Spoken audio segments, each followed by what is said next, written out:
In this episode, we're going to talk about how to solve a problem that just won't seem to go away, because there comes a time in all of our lives where we experience what I call the unsolvable problem. No matter what we do, no matter how hard we try, the problem does not go away. And maybe it's a constant cycle of not having enough money despite trying everything to create more financial abundance. Or maybe it's challenges in your relationship with your husband or your wife or your significant other. This is someone you love, but no matter what you do, no matter how hard you try to fix things with them, it just doesn't seem to get any better.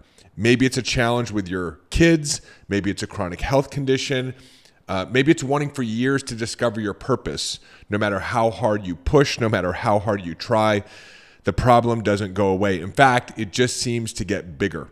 And a few years ago, my wife and I were walking on the beach with her best friend.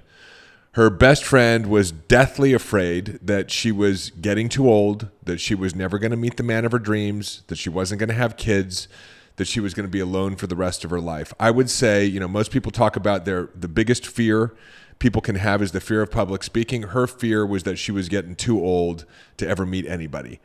And so she had been on date after date after date times, sometimes 2-3 dates a day. She was on like 4 of those dating apps. She was swiping so frequently that she had a callus on her finger. And we watched her for over the course of a year go on like 500 dates. So we're walking on the beach and she finally says, I can't do it anymore. I don't want to do it. It's too painful. Every time I have to figure out how to get out of kissing some guy goodnight.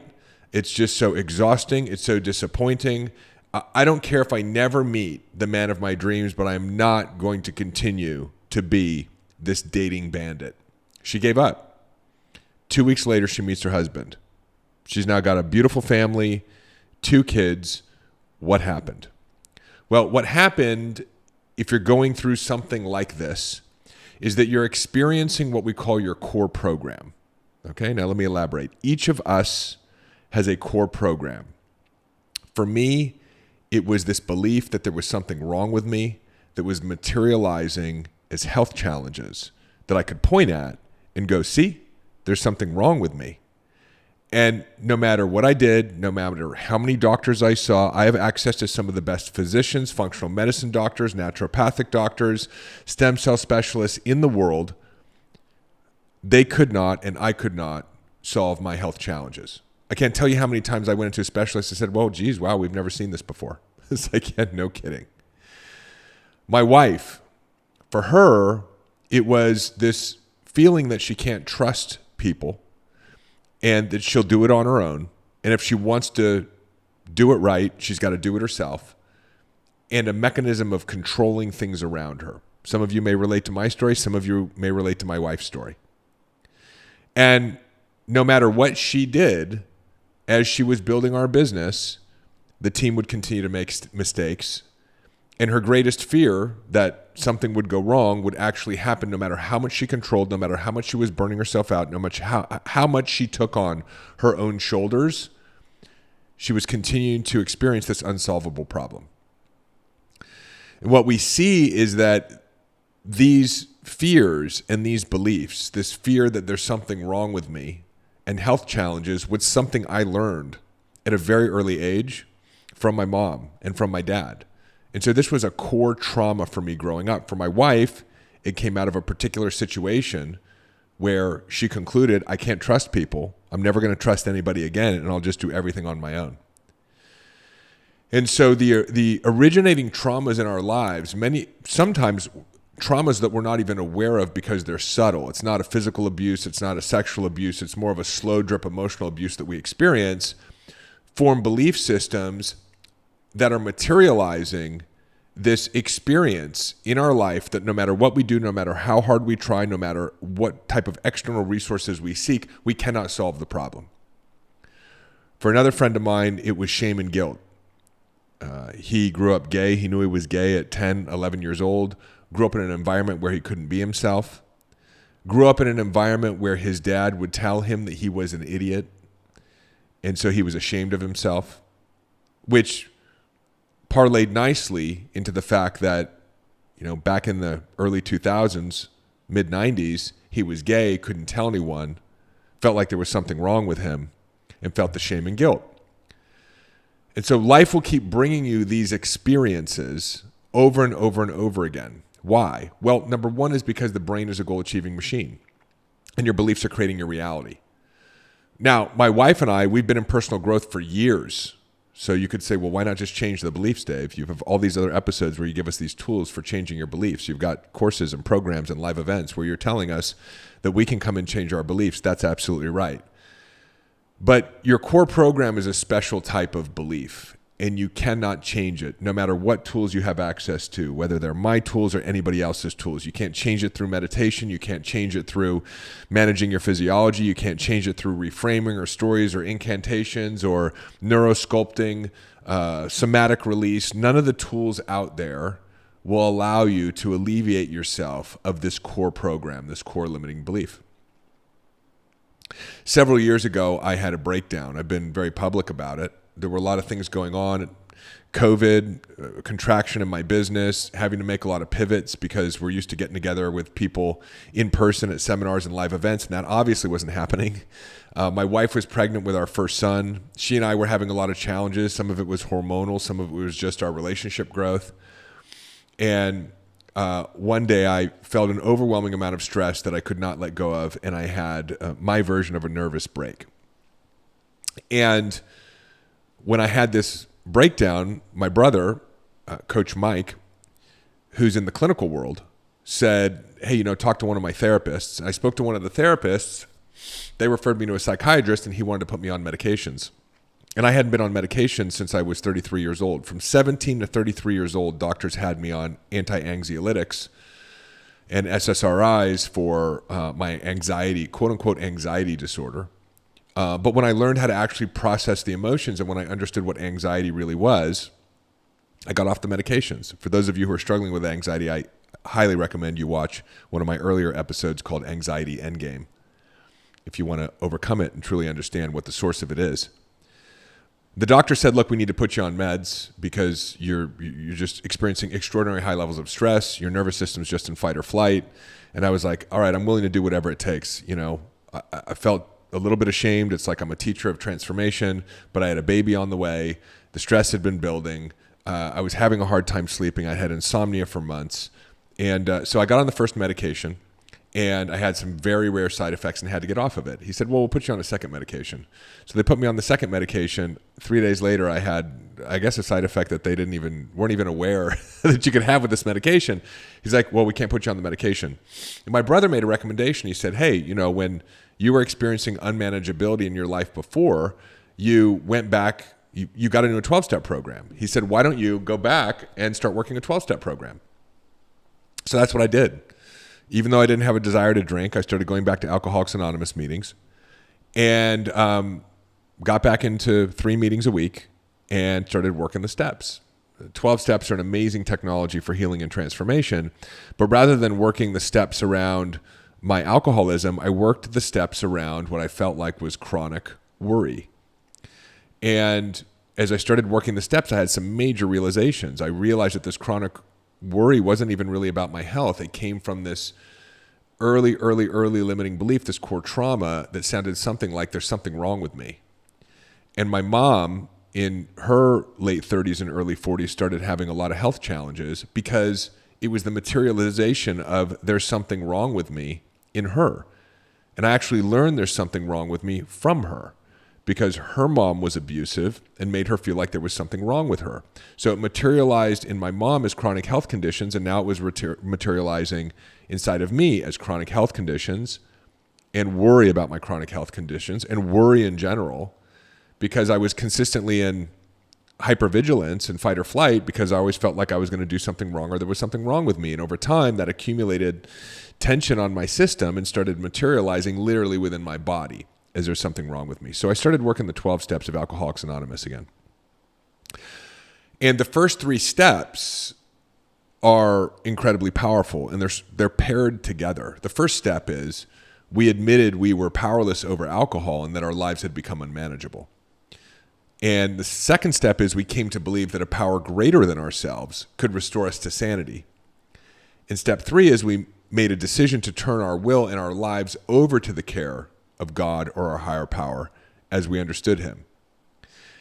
And you could easily replace those 3 steps with being powerless over our alcoholism with powerless over my worry, powerless over my financial insecurity, I'm feeling powerless over the challenges in my personal relationship. I'm feeling powerless over my ability to attract my soulmate. I'm feeling powerless over my chronic health conditions. I'm feeling powerless over my ability to control my kids. And the first 3 steps are abbreviated as I can't, he can, I'll let him. And so this is the process of surrender. And in spirituality and personal growth, the idea or the concept of surrender is spoken about a lot. Oh, just surrender. Just let go and just let God. But we don't truly understand it. And Alcoholics Anonymous and the 12 steps helped me understand it. And they helped me see that there was this unmetabolized or unprocessed trauma that was coming up in my life that was ready to be transformed. For me, around feeling like there was something wrong with me or not being good enough, that was materializing in my body. And similarly, at about the same time for my wife, around this idea that I can't trust people and I'll do it on my own, that was showing up in challenges in our business. And if you're resonating with this episode at all, it's because your core program is showing up right now in your life. And it is an unsolvable problem. And I realized as I went through this, because we've had over 10,000 coaching conversations, I just wasn't able to identify what was going on. I realized, oh my God, every single person that we've coached has a core program. If I sit down and have a conversation with you and I ask you the right questions, we'll uncover your core program. For me, it was there's something wrong with me. Again, for my wife, I can't trust anyone. For other people, we've seen core programs that sound like I don't matter. I'm trapped. I can't be helped. Nobody loves me. And it's showing up in a very specific way. It's materializing into their life. It's becoming matter. And it matters. It's a big problem. And it seems to be unsolvable. The good news is we're starting to understand what it is. And that's what we're talking about in this episode. It's early trauma that we all have that is meant to be transformed, not through some personal development trick or some biohacking or some neurohacking. The only way it can be solved is through the process of surrender. See, surrender brings you back into relationship with your higher power or the universe or God. When you realize that I can't, and that's the powerlessness, no matter how much I try, I am not able to solve this problem. It was clear. I went from doctor to doctor to doctor. I tried every technique out there. We ran every different kind of lab test. We as soon as one health challenge seemed to disappear, another one was right behind it for me. It was chronic health challenges, even though I'm perfectly healthy.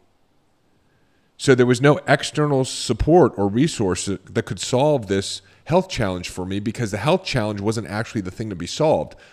The thing to be solved or resolved or surrendered was this feeling inside of me that there's something wrong with me. And no matter how many incantations I did, no matter how much journaling I did, for those of you who are in our programs or our community and use this amazing tool that we teach called the Decision Matrix, and it's been great at transforming your beliefs, no matter how many decision matrices I used, I could not let go of this idea that there was something wrong with me. And about the same time I discovered the core program, we had our legendary business event in Mexico. We do a 3-day event where I teach my business frameworks and methodologies. And we opened it up with people sharing how impactful this work has been for them in growing their businesses and improving their bank accounts and making a greater impact in the world, improving their lives. And someone stood up and she said, look, this work has been transformative, but like I've got this one thing. And no matter how many times I've gone through your programs, I can't let go of this one thing. And it was right when I had discovered my own core program. And I told her, I said, the good news is I know what this is. The bad news is none of the tools that I've got for you are going to work. Because the core program isn't yours to fix. It's yours to let go of and let God fix, or the God of your understanding, your higher power. In Scripture, we see this idea over and over and over again, and it kind of sounds like the battle is not yours. The battle is the Lord's to fight. It's this call during certain times of Scripture to stand down. It's also articulated in scripture as be still and know that I am God. Be still and let me show you what I, God, am capable of doing. Hey, it's David. Just a quick interruption to your regularly scheduled episode by your favorite sponsor. I want to tell you about my book. It is available on Amazon right here, right now. A Changed Mind, Go Beyond Self-Awareness, Rewire Your Brain, and Re-Engineer Your Reality.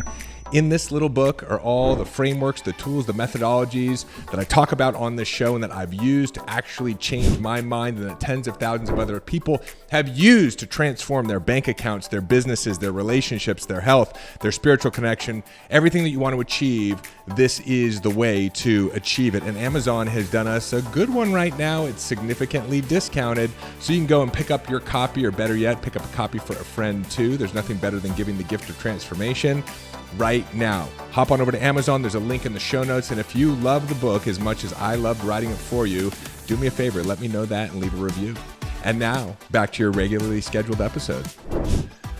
There's a system at work here that wants you to let it do its job. It wants to lovingly help you. And over the course of our lives, many of us have disconnected from it, even though we consider ourselves to be spiritual, even though maybe you believe in God, even though maybe you grew up in a religious background. We were either traumatized by religion and we separated from religion, or maybe you still consider yourself a faithful person. But truth be told, fear forces you to take control more in your life than you're meant to control.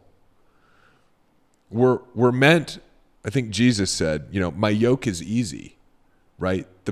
Our life is supposed to be easy. That doesn't mean that we don't put in energy and effort and work and that we won't experience challenges. But when we're connected to a power greater than ourselves and we know that it has the capacity to provide for us in every circumstance and situation, doesn't life become easier? Don't you fall in love and in awe with the miracles that show up in your life? Like my wife's best friend who all of a sudden gave up, and 2 weeks later, she finds the man of her dreams without having to do anything.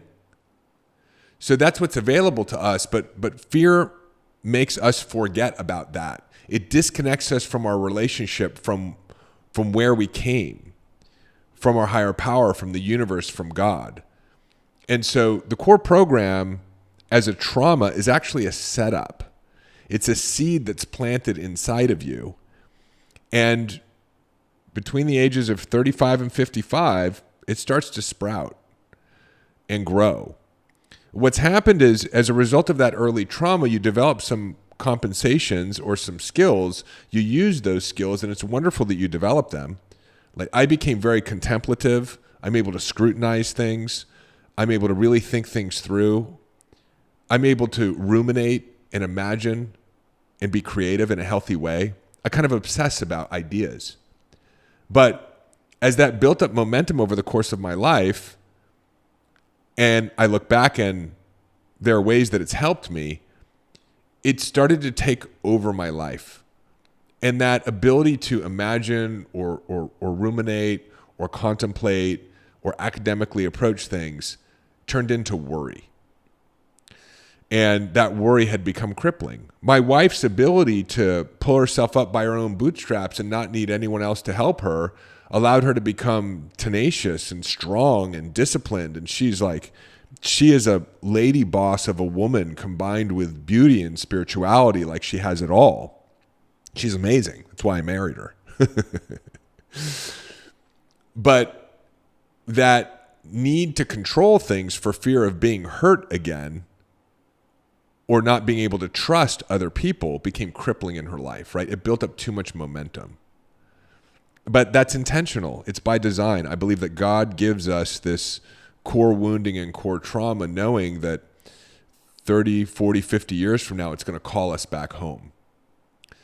And so it calls us back home. That's what it does.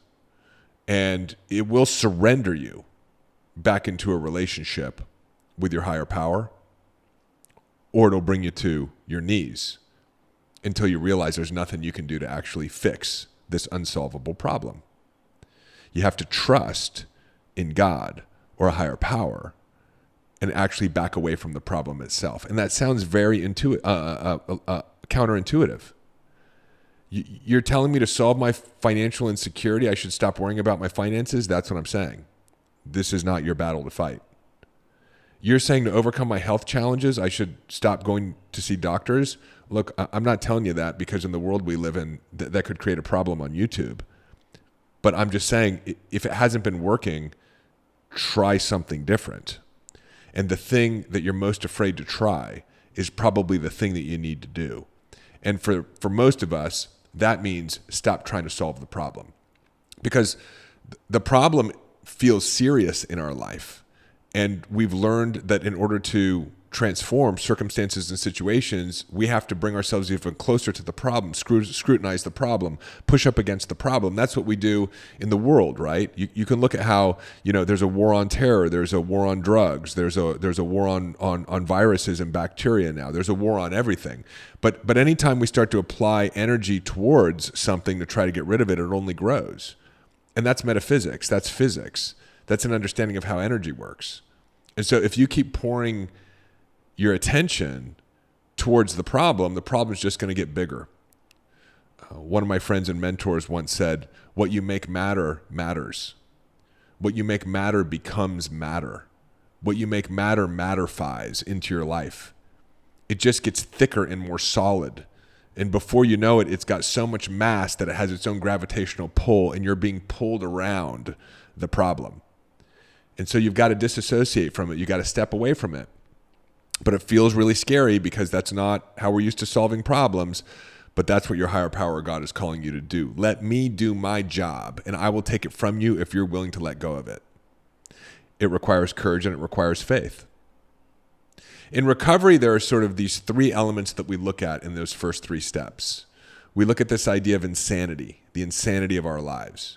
And so if your circumstance or situation is starting to cause you to feel insane, to feel crazy because you're trying and nothing seems to be working, and yet you know that nothing's working, but you're almost addicted to the behavior of trying to solve the problem, even though you know that trying to solve the problem hasn't worked for you so far, that's insanity. And it'll make you feel crazy. So insanity is one element of your core program. It'll drive you into this feeling of insanity. The other is powerlessness. Again, no matter what you do, nothing works. So you've tried to exert your own personal power to get your partner to do differently, to solve your health challenge, to try to fill your bank account and get out of the situation or scenario where you get to the end of the month and you don't know if you're going to have enough in order to get to the next month. Or you've been just pushing to discover your purpose or grow your business, and nothing seems to be working. You're powerless. And the other component is unmanageability. As a result of this insanity and this powerlessness, you're creating unmanageability in your life. You're starting to have a breakdown in your life because you're applying so much energy and attention and life force to solve this problem that you're not supposed to solve, that you're pulling energy and attention away from other areas of your life that you could be nurturing and creative in. And so now the rest of your life starts to feel like it's falling apart. It affects your job, it affects your family, it affects your finances, it affects your health, it affects your relationships. And so there's a prayer that we have in recovery. We say it at the end of every meeting: God, grant me the serenity to accept the things I cannot change, the courage to change the things I can, and the wisdom to know the difference. And that wisdom to know the difference can feel like the tricky part, which is why I'm giving you the elements of the core program so we can start giving language to this thing that has been otherwise invisible. I'm giving you examples of my core program, my wife's core program, other people's core program. I'm giving you the emotional elements of it: insanity, powerlessness, unmanageability. Because we do need to take action in our lives. There are things we need to do. But if you're trying to solve something that cannot be solved, then the solution cannot be you continuing to try to solve it. The solution is to do nothing. And it can feel really crazy at first. This guy, Frank Kinslow, it was crazy how I came upon his book. His teachings are fantastic. They're very in alignment with, what I've studied and what I teach. I was at my wife's mom's house one day, my mother-in-law, and she had this book on the shelf, and I just grabbed it because we were staying there for a couple of weeks. I read the book. I'm like, this is an amazing book. Who is this guy, Frank Kinslow? She goes, oh, he's my ex-boyfriend. I'm like, what? He's some dude in Sarasota that's just like a modern day quiet guru. And he wrote a book called When Nothing's Working, Try Doing Nothing. And it's such a beautiful play on words that I think is appropriate here. right? When nothing's working. So what's working? Nothing is working. Great. Then try doing nothing, right? Try doing nothing. When you do nothing, you move away from the frequency of the problem and you create space for the energy of the solution. Einstein talked about this. He said, we cannot solve the problem with the same level of consciousness that created it. And so the closer you get to your problem, the more you push on it, the more you're in the same vibration, the same frequency of it. And so the solution therefore must be to step away from it, get into the frequency of the solution. What's the frequency of the solution? The beautiful things in your life. Because all the beautiful things in your life were once not there, and that was a problem. And the problem was solved. You materialized beautiful things in your life. They are the solution to the previous problems that are no longer there. So go spend time with the things you love in your life. The battle is not yours to fight. The battle is the Lord's to win. So as you step away, resources will show up, solutions will show up, but most importantly, you stepping away from the problem is an act of faith. And so now you start to build the habit of faith in your nervous system. Every time you're willing to not do what you've been doing, the insanity, the powerlessness, the unmanageability of trying to solve the problem, and you actually do nothing, that's a new repetition in the direction of faith. You're building faith in your nervous system. You're becoming a stronger, more faith-based person, a faithful person. This is not a religious conversation. But as you become more faithful, you become more courageous, you become more trusting. That allows you to operate from a powerful state. And lo and behold, what we often find is the problem solves itself. I stopped trying to go to doctors, and after 90 days, I started feeling better, and I just felt better. Well, it kind of makes sense because the whole journey of going from doctor to doctor to doctor is stressful. So if you're experiencing a stress-related condition, which is probably what doctors are telling you, then eliminating all stress is probably the best thing. And if it's stressful going to doctors, stop doing it. You can't create financial abundance and prosperity for yourself and make more money and have the right ideas and the right solutions that are going to lead to more money in your bank account if you're operating from fight or flight. So stop trying to make more money. And the irony is then opportunities and circumstances and situations will show up that will allow you to make more money. So as we're willing to surrender and step away from the problem and let higher power do whatever it's meant to do to bring new resource, new energy to the situation, while we stop pouring energy into it, while we stop making our problems matter and materialize, we start to feed that energy back into the other areas of our life. And lo and behold, whether it's through thoughts and ideas we have, miracles, coincidences or synchronicities, things change. Your partner starts operating or acting differently. Your children start behaving more. You start feeling better. You get a raise at work. You have a business idea that ends up, you look back on it and it makes you rich. All of a sudden you start having ideas around your passion, your purpose, and you start getting clear on it. These are the things that happen when we're willing to surrender the things that we're meant to surrender. What are the things we're meant to surrender? Well, is it creating unmanageability, insanity, and powerlessness for you? Is it a habit, a psychological and emotional habit, and a problem that has been showing up over and over and over again that no matter what you do, you can't solve? Then it's probably time to walk away. From there, the problem will resolve itself. There's something called the 9-step promises of Alcoholics Anonymous. And I think it's really relevant here to the core program, the unsolvable problem, or what people call the unhealable wound. The promises are what you can experience when you stop trying to solve the problem and you let go and let God. Because that's what we learn how to do in Alcoholics Anonymous. Alcoholics Anonymous, Narcotics Anonymous, Sex Addicts Anonymous, it's not about not drinking anymore or not drugging anymore or not pornographying anymore. It's not about that. It's about doing an inventory of the unprocessed psychological and emotional habits inside of you and using the tools of the 12 steps in order to transform and heal them. That helps us become stronger inside, and it allows us to be willing to stop trying to solve the problems that we can't solve and to let God or higher power do its job. And it's helped millions of alcoholics and drug addicts and addicts of every kind emotionally heal by letting go and letting God. And it's what inspired me to create the 12 steps of our whole human framework. I know many of you have been through the program. You've said how transformational it is, how healing it's been, how you kind of define your life now as before the whole human framework and after the whole human framework. And if you don't know what I'm talking about, you can jump over to our website and check it out. But the promises are a beautiful anticipation of what's possible in your life when you learn how to let go and surrender your core program to a power greater than yourself. So I want to leave you with the 9-step promises, which go like this. If we are painstaking about this phase of our development, we will be amazed before we are halfway through. We're going to know a new freedom and a new happiness. We will not regret the past, nor wish to shut the door on it. We will comprehend the word serenity, and we will know peace.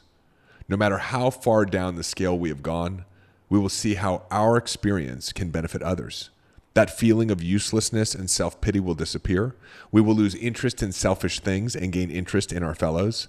Self-seeking will slip away. Our whole attitude and outlook upon life will change.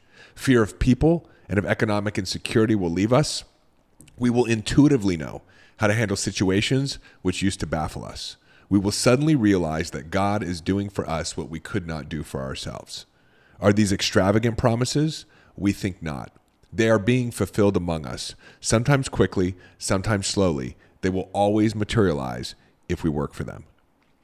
Those are the promises, not just of the 12 steps of Alcoholics Anonymous, but those are the promises of personal growth, of spiritual awakening, and it's the promise that can be realized if you're willing to let go of the unsolvable problem and let God or your higher power do the work for you. So I will take a double serving of the 9-step promises. I want more of that. I want more of that for you, which is why I'm so grateful that you are here, because it allows us to get into and go deep on this work together.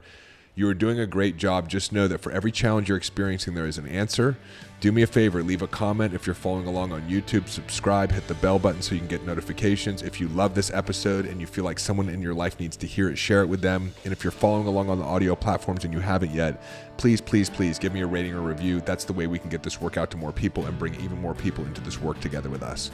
I love you so much, and I look forward to seeing you on the next episode. Hey, it's David. Hop on over to davidbear.com. Click right here. There's also a link in the show notes, and sign up for our newsletter. You'll get immediate access to my free Mind Hack ebook, as well as a couple of trainings to help you master the inner game. This is a great way to stay informed and be a part of our community and be notified of special announcements. Click below, head on over to the website, get subscribed. If you loved this video, make sure you check out this one or this one, and I will see you in the next video.